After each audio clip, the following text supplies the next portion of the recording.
Welcome to the bird media. నేను మీ పవన్ కృష్ణమూర్తి. ఓడిపోయినటువంటి మాజీ నీటిపారుదల శాఖ మంత్రి అయినటువంటి అంబటి రాంబాబు గారు కాస్త అజ్ఞాన గుళికలు పవన్ కళ్యాణ్ గారి మీద సంధించేటువంటి ప్రయత్నాలు చాలా బాగా చేసుకుంటూ వచ్చారు. ఇంతకు ఆయన ఏమన్నారు ఏంటి అని చూస్తే, లోకేష్ అజ్ఞాని అయితే పవన్ అంతకంటే పెద్ద అజ్ఞానిట.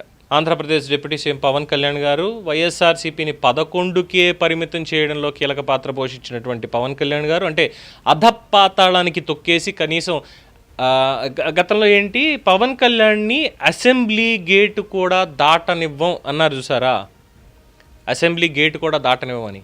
ఇప్పుడు ఏం చేశారు వీళ్ళు, అసెంబ్లీకి రావాలి అన్న ఆలోచన లేదు, అసలు రావడమే మానేశారు. వస్తే మళ్ళీ అసెంబ్లీ నుంచి ఎక్కడ బయటికి గెట్టి తంతారు అని. అంటే తనడం అనేది ప్రజాస్వామ్యం కాదనుకోండి, ఏదో పరిభాషలో మాట్లాడడానికి ఆ మాట అంటాం అంతే. సో అంబటి రాంబాబు గారు అన్నటువంటి మాటల్ని ఇక్కడ గుర్తు చేస్తూ పెద్ద అజ్ఞానిట ఆయన. అంటే మరి పోలవరం లాంటి ప్రాజెక్టుకి సంబంధించి నీటిపారుదల శాఖ మంత్రికి ఏమీ తెలియక్కర్లేదు, నేను జస్ట్ కూర్చొని వాళ్ళు చెప్పేటువంటిది బొగ్గల మీద చేతులు వేసుకొని సంతకాలు పెట్టి సంక్రాంతికి గొబ్బెమ్మలు పెట్టుకొని వెళ్ళి డ్యాన్సులు వేసుకుంటా. ఇది అత్యద్భుతమైనటువంటి జ్ఞానం అంటే ఇదనమాట అంబటి రాంబాబు గారికి. లోకేష్ ఏమో అజ్ఞాని, పవన్ కళ్యాణ్ గారేమో ఇంకా పెద్ద అజ్ఞాని. మరి ఈయనెవరు? ఈయన అతిపెద్ద విజ్ఞాన ప్రపంచం మొత్తానికి. కోతి నుంచి మనిషి పుట్టాడు అనేటువంటి డార్విన్ సిద్ధాంతాన్ని కూడా లేదు డార్విన్కి అది చెప్పింది నేనే అనేటువంటి స్థాయి జ్ఞానే మరి అంబటి రాంబాబు గారు ఏమన్నా. అంటే ఈ మధ్యన కోర్టుకు కూడా వెళ్తున్నారు నల్లకోట వేసుకుని, తెల్లబట్టలు వేసుకుని. మరి ఆ నల్లకోటికి ఆ తెల్లగడ్డానికి దానికి ఏం సూట్ అవ్వట్లేదు అనుకోండి, అది వేరే విషయం. మళ్ళీ ఎందుకు పాత అంబటి రాంబాబు గారిని చూడటమే బాగుంటుంది రాష్ట్ర ప్రజలకి అనేది చాలామంది అంటున్నటువంటి విషయం. పవన్ కళ్యాణ్కి ఏది కావాలో చంద్రబాబు అది ఇస్తారు, అందుకే ఆయన చెప్పినట్టుగానే పవన్ నడుచుకుంటున్నారు. కూటమి నేతలు దేవుడిని అడ్డం పెట్టుకుని రాజకీయాలు చేస్తున్నారు. దేవుడి పేరుతో రాజకీయాలు చేయడం వల్లే గతంలో తిరుమలలో తొక్కేసలాట జరిగి 8 మంది చనిపోయారు. పవన్ కళ్యాణ్కి అనేక ప్రశ్నలట. తిరుమలలో 1000 కాళ్ల మండపాన్ని ఎవరు పడగొట్టారు? గోదావరి పుష్కరాల సమయంలో 29 మంది చనిపోతే అప్పుడు ఎందుకు ప్రశ్నించలేదు? విజయవాడలో చంద్రబాబు హయాంలో కూల్చిన గుళ్ళని జగనే తిరిగి కట్టించారు అని గుర్తు చేశారట. రాష్ట్రంలో లోకేష్ అంటే ఒక అజ్ఞాని అనుకుంటే పవన్ కళ్యాణ్ అంతకంటే పెద్ద అజ్ఞానిగా మారిపోతున్నారట. ఇది అంబటి రాంబాబు చాలా తీవ్రంగా చేసినటువంటి వ్యాఖ్యలు. చంద్రబాబు ఏది చెప్తే అదే పవన్ కళ్యాణ్ గారు చెప్తున్నారట. పవన్ కళ్యాణ్కి ఏది కావాలంటే చంద్రబాబు గారు ఇస్తారట. మరి వీళ్ళు ఏమైనా వెళ్ళి వాళ్ళ ఇంట్లో కూర్చొని చూస్తున్నారా? అంటే చంద్రబాబు ఇంటి నుంచి పవన్ కళ్యాణ్ ఇంటికి ఏం వెళ్తున్నాయి, వాళ్ళిద్దరు ఏం మాట్లాడుకుంటున్నారు, వీళ్ళిద్దరు ఏమైనా గోతికాడ నక్కల్లా కూర్చొని దొంగసాటుగా ఏమైనా చూడాలు విండాలు చేస్తున్నారా వీళ్ళు? పవన్ కళ్యాణే ప్రజలకు ఇచ్చేస్తున్నాడు. ఆయన జీతాన్నేమో అనాథాశ్రమానికి, ఆయనకు వచ్చేటువంటి కలెక్షన్లో అటు లైబ్రరీలకి లేదంటే కిచెన్లకి వీటికి కార్యకర్తల నిధికి వీటికి పెట్టుకుంటూ ఆయన వెళ్ళిపోతూ ఆయన ఏదో సామాన్యంగా సాదాసీదాగా ఎక్సెప్ట్ ఆ ఓజీ ఫంక్షన్లో ఇంకా డైరెక్టర్ మొత్తుకుని సార్ ప్లీజ్ సార్ మీరు దయచేసి ఈ డ్రెస్లో రండి అంటే వెళ్ళాడు. లేదంటే ఆ మాసిపోయినటువంటి ముతక జుబ్బా లాంటిది ఏదో వేసుకుని పోతున్నాడు. ఆయన స్టైలింగ్ కానీ ఇది కానీ పోయింది మొత్తం అంతా. ఆయన వదిలేసి హ్యాపీగా నా పని ఇది పంచాయతీరాజ్కి అటవీ శాఖకు సంబంధించి ఇది నేను చేయాల్సినటువంటి పని అని చెప్పి దాని మీద కాన్సన్ట్రేట్ చేసి తిరుగుతున్నాడు ఆయన. అయినా సరే అబ్బాయి వీళ్ళు కలిసి ఉన్నారు, చంద్రబాబు నాయుడు పవన్ కళ్యాణ్ కలిసి ఉన్నారు అంటే ఇంకా మనకి అధికారం కాదు కదా, మనకేమీ లేదు, మనం నోరెత్తడానికి కూడా ఉండదు అనేటువంటి ఒక భయం నరాన వైఎస్ఆర్సీపీ వాళ్ళకి జీర్ణించుకుపోయింది. అందుకే నోటుకు వచ్చినట్టు ఇష్టం వచ్చినట్టు మాట్లాడడం, సోషల్ మీడియాలో మాట్లాడితే సుప్రీంకోర్టు వాళ్ళు సైతం చెప్పేశారు కదా 41 ఇయర్ నోటీసులు ఇవ్వండి, అంతకుమించి ఏం చేయొద్దు అని. వీళ్ళు మన్నేం చేస్తారులే అనేటువంటి ఒక బరి తెగింపు అనేది వీళ్ళకి వచ్చేసింది. కాబట్టి అంబటి రాంబాబు లాంటి వాళ్ళు కూడా ఇది మాట్లాడితే పవన్ కళ్యాణ్ 2 చోట్ల ఓడిపోయాడు ఇంకేముంది అన్నారు. సరే ఆయన 2 చోట్ల ఓడిపోవచ్చు, ఆయన ఏం పారిపోయి ప్యాలెస్లో ఎక్కడ దాచుకోలేదే. పడి లేచిన కెరటంలా నేను వస్తాను అన్నాడు, వచ్చి కెరటంలో కూడా రాలేదు, ఒక తుఫాన్లో వచ్చాడు. తుఫాన్లో వచ్చి వైసీపీని చల్లబరిచేసి పూర్తిగా చాప చుట్టేసి వెళ్ళిపోయాడు. ఆయన వెళ్ళి ఏపీ ప్రజల మధ్యలో ఉన్నాడు, ఆంధ్రప్రదేశ్ రాష్ట్ర డిప్యూటీ చీఫ్ మినిస్టర్గా. ప్రజల నుంచి ఆయన మీద కంప్లైంట్ ఏమీ లేదు, వీళ్ళు క్రియేట్ చేసేటువంటివే, లేదంటే కొంతమంది అత్యుత్సాహంతో మాట్లాడేటువంటి వాళ్ళవే తప్పితే పవన్ కళ్యాణ్ మీద కంప్లైంట్ అంటూ ఏం లేదు. ఆయన ఎవరిని ఏం డిమాండ్ చేయాలో చేస్తూనే ఉన్నాడు. అమ్మ తప్పు జరుగుతుందంటూ హోంమంత్రి అనిత గారిని నిలదీశాడు.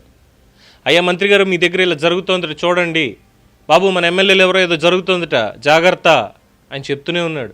మంచి పని చేసేవాళ్ళని మంచి పని చేస్తూనే ఉన్నారు. అలాగే లోకేష్కి ఈయనకి ఏదో పొరపచ్చాలు వచ్చేసి ఇంకేముంది కొట్టేసుకుంటున్నారు తిట్టేసుకుంటున్నారంటే వెళ్ళిన ప్రతి చోట నా సోదర సమానుడు లోకేష్ అని ఆయన అంటాడు. లోకేష్ ఏమో నా అన్న పవన్ కళ్యాణ్ అని ఆయన మాట్లాడతాడు. ఇద్దరు హ్యాపీగా పని చేసుకుంటున్నారు, కొట్టుకు వచ్చే వాళ్ళందరూ వేరు. ఇగో ఇలాంటి వాళ్ళు వచ్చి మధ్యలో నిప్పులు పోయడానికి ప్రయత్నాలు చేయడాలు. కనీసం డయాఫ్రమ్ వాల్ అంటే ఏంటో తెలీదు, ఏం జరిగిందో తెలీదు, రివ్యూ మీటింగ్ తెలీదు, పోలవరం డిజైన్ అంటే ఏంటో తెలీదు, పీపీఏ అథారిటీలో ఉన్న అధికారులతో ఏం మాట్లాడాలో తెలీదు, సంక్రాంతికి స్టెప్పులు వేయడం మాత్రం బాగా వచ్చు నీటిపారుదల శాఖ మంత్రిగా ఉండే. సరే తప్పేం లేదనుకోండి, నీటిపారుదల శాఖ అయితే ఏమిటి, ఇంకో శాఖ అయితే ఏమిటి, సంక్రాంతి స్టెప్పులు వేయడం పెద్ద తప్పేం కాదు. కానీ చేయాల్సినటువంటి పని వదిలేసి చేయడం అనేది ఆలోచిస్తారు కదా ప్రజలు కూడా. అందులోనూ మళ్ళీ గంట అరగంట అనేటువంటివి గతంలో ఉన్నాయి. అండ్ రెండోది ఏంటంటే ఇక్కడ నాకు అంబటి రాంబాబు గారి మీద సాఫ్ట్ కార్నర్ ఉందండి.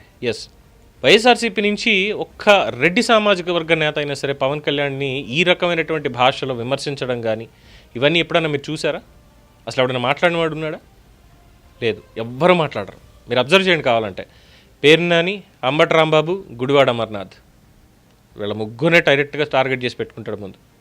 అప్పుడప్పుడు రోజా మాట్లాడుతుంది, లేదంటే ఇటీవల కాలంలో వచ్చింది కదా మహిళామణి ఎవరు ఆర్ఏ శ్యామల, ఆవిడ కూడా రెడ్డి గారింటికి కోడలుగా వెళ్ళింది, అంతకుముందు ఏవో బ్రాహ్మణులలో పుట్టానని చెప్పింది కాబట్టి సరే మహిళని ఎందుకు అనవసరంగా మాట్లాడడం అని చెప్పి పవన్ కళ్యాణ్ గారు పెద్ద రెస్పాండ్ అవ్వరు. బట్ ఆవిడకి కూడా ఏకంగా కొమ్ములు వచ్చేసినట్టుగా పవన్ కళ్యాణ్ గారి మీద పిఠాపురం పీఠాధిపతి అంటూ మాట్లాడుతుంది వీళ్ళందరినీ చూసుకొని. 11కి పరిమితం చేసిన వాళ్ళకి రేపొద్దున 1కి పరిమితం చేయడం తెలీదా?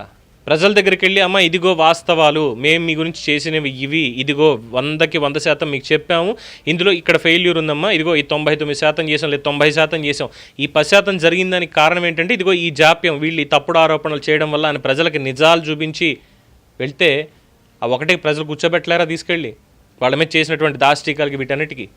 పవన్ కళ్యాణ్ గారు పెద్ద అజ్ఞానిటి రాష్ట్రంలో, మరి చెప్పాలి వీళ్ళే. జగన్మోహన్ రెడ్డి గారికి చెప్పచ్చుగా ఈ అజ్ఞాన గుళికలేవో. అయ్యే జగన్మోహన్ రెడ్డి గారు, ప్రజలు మీకు 11 సీట్లు ఇచ్చారయ్యా మన పార్టీకి, 11 అయినా సరే, ఎందుకంటే పవన్ కళ్యాణ్ గారి ఎగ్జాంపుల్ చెప్తా. పవన్ కళ్యాణ్ గారు 2019 ఎన్నికల్లో అత్యంత ఘోరంగా ఓటమి పాలు చెందినప్పటికీ వాళ్ళ పార్టీ నుంచి గెలిచినటువంటి ఏకైక ఎమ్మెల్యేని, రే బాబు మన పార్టీ ఓడిపోయింది, మనని ఇప్పుడు అమ్మనాబూతులు తిడతారు, మనని ఇష్టం వచ్చినట్టు ఆడుకుంటారు, మన వ్యక్తిత్వాన్ని కించపరుస్తారు, వద్దురా ఒక్కడివి ఎందుకు వచ్చింది, ప్రజల్లోనే ఉండు, రాజోల నియోజకవర్గాన్ని చూసుకో అని చెప్పి రాపాక వరప్రసాద్కి చెప్పేసి ఉండొచ్చు. కానీ చెప్పలేదు ఆయన. రాపాక వెళ్ళు, ఒక్కడివే అయితే ఏంటి, మన గళం ఒకటైనా ఉంది, అది రాష్ట్ర వ్యాప్తంగా వినిపించాలి అని చెప్పి దిశానిర్దేశం చేసి మరి పంపిస్తే ఆ మహానుభావుడేమో ఇచ్చినటువంటి సీట్ని దాన్ని కూడా అమ్మేసుకుని వైసీపీలో చేరిపోయాడు కృతజ్ఞతతో. పవన్ కళ్యాణ్ గారి మీద కనీస గౌరవం కూడా లేకుండా సీట్ ఇచ్చి గెలిపించారు అన్నదానికి ఏమనంటే మళ్ళీ పవన్ కళ్యాణ్ ఆయన గెలిపించడం అంటే నేనే గెలిచాను, నన్ను చూసి గెలిపించారు ఇక్కడ పవన్ కళ్యాణ్ కాదు అంటూ దరిద్రగొట్టు స్టేట్మెంట్లు తర్వాత ఇవ్వడం. అప్పుడు కూడా పవన్ కళ్యాణ్ గారు ఏమి ధైర్యాన్ని వదులుకోలేదు. ఆ ధైర్యంతో పోరాడారు, నిలబడ్డారు, కలిశారు, కలబడ్డారు, యుద్ధం చేశారు, ప్రజల మనసుల్లో నిలిచారు. అయినా సరే ఇక్కడ 1,30,30 లక్షల ఓట్ల దాకా మాకు వచ్చాయి, 11 సీట్లు అయితే ఏమిటి, ఇంకోటి అయితే ఏంటి, మాకు ముఖ్యమంత్రి గారితో సమానంగా మాకు ఇది కావాలంటే కోర్టుకి వెళ్ళారు. సరే అది పక్కన పెడదాం. ఈ 1,31 లక్షల మంది ఓట్లు వేసారని నమ్ముతున్నారు కదా, మరి వాళ్ళ కోసమైనా అసెంబ్లీకి వెళ్ళాలిగా. మేము అసెంబ్లీకి వెళ్ళాం, మేము ప్యాలెస్ల్లోనే కూర్చుంటాం. కానీ పవన్ కళ్యాణ్ గారు అలా కాదే. ఆయన ఓడినా గెలిచినా ప్రజల్లోనే ఉన్నానని నిరూపించుకున్నటువంటి వ్యక్తి. ఇప్పుడు చెప్పండి, జ్ఞానెవరు, అజ్ఞానెవరు? ఈ అజ్ఞాన గుళికలన్నీ ఎవడో ఇచ్చినటువంటి స్క్రిప్ట్ని చదువుతూ నిన్న అంటూ మాట్లాడేటువంటి జగన్మోహన్ రెడ్డికి చెప్పాలా? సమర్థవంతమైనటువంటి అధికారులని కేరళ నుంచి అయినా సరే కృష్ణతేజ్ లాంటి వాళ్ళని, లేదంటే మిగతా వాళ్ళందరినీ పెట్టుకుని పంచాయతీరాజ్ శాఖని, అటవీ శాఖని, వీటన్నిటిని కూడా పర్యవేక్షిస్తూ ప్రజలకు మంచి చేస్తున్నటువంటి పవన్ కళ్యాణ్ గారికి చెప్పాలా? దీని మీద మీ అభిప్రాయాన్ని కామెంట్స్ రూపంలో తెలియజేయండి. చూస్తూనే ఉండండి ది బర్డ్ మీడియా.